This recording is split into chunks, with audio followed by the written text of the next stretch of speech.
What's up, y'all? Thank you for tuning in once again to the Unofficial Therapy Podcast. This is Chris Kane. I appreciate you listening, as always. This podcast is going to be fun because I'm going to start by talking about John Wick, and then I'm going to get into what the topic is. So, if you've seen John Wick 1 and 2, then you've pretty much seen John Wick 3. I'm not going to spoil anything for you. Just know, I don't know what the death toll is in the movie. It's in the hundreds. A lot of people get put down, and John Wick is just doing God's work pretty much throughout the whole movie. So it's definitely go watch it if you like that kind of stuff. I will say this: I was struck with something that happened during the movie, and it was more like I think it was an enemy of him at some point in the movie, and they were like, "Why are you doing all this killing?" If you haven't seen John Wick 1, this is not a spoiler. You should have watched it already. Essentially, he was a former assassin, got out of the life, became a regular dude, and his wife died. And some mobster type people killed his dog and took his car, and then he became an assassin again. That's pretty much how the movie starts. And now we're in the third movie. This is 5 years later. And they were like, "John, how many more people are you going to kill? For a puppy? And for a dog?" And I was like, yeah, that really is his motivation for this. This isn't some overarching, Denzel movie where he's trying to get to the head of something. He's just murdering people who are trying to kill him. It's pretty straightforward, which is why people like it. But I realized that, people root for John Wick. He is liked in the movie despite the fact that he has very little personality. And he's killed an unreasonable amount of people because of a dog and because of a car. And I was wondering, why do people root for him? Is it just because people like dogs and cars? And it's I guess that 400-person death toll is worth a puppy. I was trying to figure out the logistics of it. And it got me thinking about why we root for certain people, especially in movies and sports, and then why we, don't like other people. And in John Wick's case, I think the sheer, badassness of it is what people are rooting for. Just a dude who's just I'm just taking everybody out. There's something brawlic and there's something outrageously manly about it. It's kind of what the Punisher is too, as a character, where it's just the idea that it's 15 against 1 and the odds are still in the one guy's favor. It's oh man, these are all trained assassins. And the idea that, man, I wish I was that. Because I think people root for one of two people. They root for a version of themselves they see in someone else, or they root for a person they wish they could be. I think that's kind of what it may be another one. I haven't thought it through past that point. But in John Wick's case, we love it because it's man, can you imagine if I could just take this gun, blah, blah, blah, 2 to the chest, 1 to the head, 15 assassins, barely get injured, and just be that dude, just that tunnel vision murderer kind of guy. Not you want to kill people, but just the coolness of it. And then people also rooted for Rocky though. And Rocky was, 5'7" heavyweight, which is obviously ridiculous. 180 pounds fighting 240-pound people, and just the idea of him being the ultimate underdog. People rooted for that, to the tune of 6 Rocky movies and 2 Creed movies. I may even be missing a movie in there. And it's one of the most beloved things. They have a statue of him in Philadelphia. A movie. Rocky's not a real dude. They made a movie about it because they made a statue about it because it was so beloved and so ahead of his time. Just the idea that I know I'm not technically better than you. I know I'm not faster. I know I'm not bigger, but I got the most heart. This is the same thing of Rudy and movies of that ilk where you just man, I just want this little guy to have a chance to make it. And Invincible? I don't even know who the player who Invincible is based on, but it's the same kind of thing. But then in the same breath, we root for Michael Jordan, who is 6'6", so he didn't miss the genetic lottery at all. He went to Carolina, arguably the best college you can go to for sports, drafted top 3, and then won uncounted MVPs and championships, and yet, yeah, his contemporaries didn't like him, but the world at large did. And so he's not an underdog in any sense. I know he has that high school story where he got cut in high school and then came back. But then post that, he was like a 5-star recruit. He was a freshman champion. He made the game winning shot, and then he was rookie of the year and then MVP like 6 times. So it's like, yeah, he wasn't an underdog past that high school moment. Every moment after that, he was a champion. And he was great, and he was better than everybody else. And yet, Jordan's been retired for 20 years, probably. And he still has a top-selling shoe. People still buy his jersey. He's still Jordan. He's still talked about on a weekly basis on sports shows. Still beloved. So it was an interesting juxtaposition between the two because, yeah, the two don't quite add up if you don't think about it critically. And then you have to apply this to like real life as well because we're talking about athletes and movies and these are fictional people, so it's hard to like really get behind them. But there are people in our day-to-day lives that we want to see do well. And in those cases, I think, at least in my opinion, I want to see people do well who I think have good intentions, who I think don't try to like play people. Like, let's say if you're just a super honest, sweet person, this is a girl or a guy, and I think your intentions towards people are genuine and valid, and maybe you've been passed over. Because in the business world and a lot of stuff, in the real world, being super nice and kind and all that is not beneficial to you. It's seen as a detriment. You're seen as weak. So that's the whole adage to let the nice guy finish last kind of thing. In business and in like the real world, a lot of times, yeah, that's true. If you're just a super sweet, now you go ahead, I'll get the next one, and I'm just trying to be communal and all that, yeah, you can get passed over. But when you see that someone, even in the face of that evidence, like even though they know I'm being passed over, I know I'm not getting what I deserve, I'm going to stick to my convictions and be this good-hearted person. Part of you identifies with that. It's like good-hearted people deserve, I guess deserves maybe a weird word. Good-hearted people, I think it would be nice to see them win. I think that's a better way of saying that. Because I don't know if anybody deserves anything. I think life is generally kind of fair or unfair, however you want to see it across the board. But we do want to see good people make it. And conversely, we want to see people who we think are douchebags or dicks or whatever not make it. Nobody wants to see the guy who lied his way to the top make it. No woman likes to see another woman who just slept her way to the top be her CEO. It's like when you went to college and did all the other stuff. Like there's something innate about that it's like you don't feel like you earned it. And now you're just here. You're in this position because of what? Because you cheated the system or, you manipulated the game. Like it's something to that. I think my best friend is my best friend because he's a dude that's easy to root for, mostly because he's ridiculous. Let's just be honest. All right, he's a ridiculous person. In a good way. I think he's a little socially awkward, but generally he can coexist. But he's a sweet, chill dude. But there's a childishness about him that's kind of endearing. Because where adults would be like, man, we can't do that. We're adults. We have things to do. He'll just, hey, man, why not? And it's like, well, because we're like 30 and adults and we can't just why not stuff. But then you can. Your brain doesn't allow you to think that way because you have all the constructs of being an adult. His constructs are a little looser than most, and so he just does childish stuff, which it turns out to be fun when you're an adult, actually. But because he's such a nice and sweet dude, he gets pushed over sometimes. Usually by women, but also in his job, but mostly with women. And when I see it as a friend, it bothers me on a friend level. I'm like, man, that's my boy.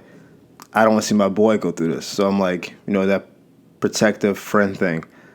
But also, it's like if it was not my boy, if it could have been a normal dude telling me the same situation, I would be like, bro, I want to see you make it. I want to see you find someone who appreciates you for who you are, someone who validates and affirms the good in you and wants to be a part of that, not someone that makes you want to be somebody else. Like, I don't want to see that.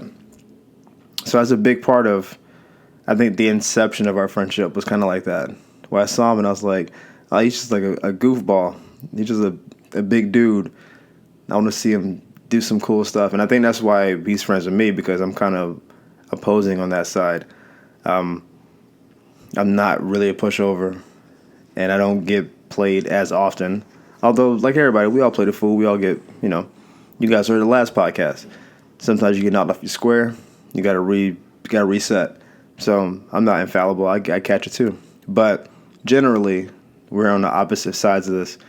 And so what happens is my rigidity and my practicality buffs up against this childishness and goofiness, and then we kind of pull each other back and forth. And it's like there's a balance between the two. And I've said on previous podcasts, if I could have someone achieve what their goals are, and live out what their dreams are, he's one of the people that would be high up on that list. Obviously, I got a lot of family I got to take care of, but given what he is, given what he wants, given his temperament, his family, all that stuff, I want to see him do well. I root for him. I'm sure he roots for me too. We haven't had that conversation, but I root for him. And it's not like he hasn't had a tragic life or anything. He has his parents, he has his siblings. He's had a pretty good life up to this point. Although if someone does have tragedy in their life, that also makes you root for him too. We all know the person personally who, when they start telling you their story, where they're from, you just like, what? Yeah, I was in 3 foster homes and, lost my parents when I was young and, developed this condition. And they just start talking and it's like, dude, it sounds like a Lifetime movie. Like, what? Yeah, man. And, had cancer for a couple years. It's in remission now, but it can always come back. They just start telling you their story. And it's not something you would ever know if they didn't tell you, because they exist so smoothly in the world that it's like, dude, how are you walking around so composed and so together when just listening to you tell me your story is pulling at heartstrings? I'm getting teary-eyed listening to you. And you're just walking around like, oh, I'm going to go to, Panera for lunch. And it's like, yeah, Panera, forget all that, dude. What about your life? I've met a number of people like this. They start telling you their story, and I can't believe you lived through that and got to where you got now, and that you've made some normalcy out of that ridiculous upbringing. And that's something you root for too. It's like people who persevere, I think, are universally revered. That's why people like the Jordan flu game. That's why people like Willis Reed. That's why people like people who come back from injuries or like musicians who, have drug problems and then go to rehab and then come back. I think a large part of why Robert Downey Jr. is so beloved, aside from the fact that he's a tremendous Iron Man, shed a tear, and an overall great actor, but it's like the fact that he almost threw his whole career away with drugs and stuff, and then came back, and since 2008, since Tropic Thunder and Iron Man dropped, hasn't, from what we can tell, skipped a beat. He's just been kind of moving up forward. People root for him, even though he was born into Hollywood, silver spoon, blah, blah, blah. We like when people overcome something. How many movies are based on this? The Blind Side got got Sandra Bullock an Oscar. And that story is, we usually go to sports because sports is something that we can all kind of sit back and appreciate. But just real life people, the struggle they have to deal with. I know people who I've worked with, and they're like, oh yeah, I got to rush home. And I'm like, oh, you got to walk your dog? And it's like, oh no, my mom's on dialysis or something. And then I got to go from there to look after my sister's kids. And I was like, wait, what? What's all this? What's all this stuff? And it's like, yeah, at a certain point, you push through. It's actually amazing what the human spirit and will can do once it's pushed. We're very elastic as people. And I think we think of ourselves as, we all think we're strong until I think we're pushed. And then you have weaknesses. And then you realize you have to overcome weaknesses to be strong again. But, it's amazing how people can deal with how normalcy can just reset in. Like, because the body is meant, and the mind, I think, is meant to find homeostasis. We're trying to find some baseline.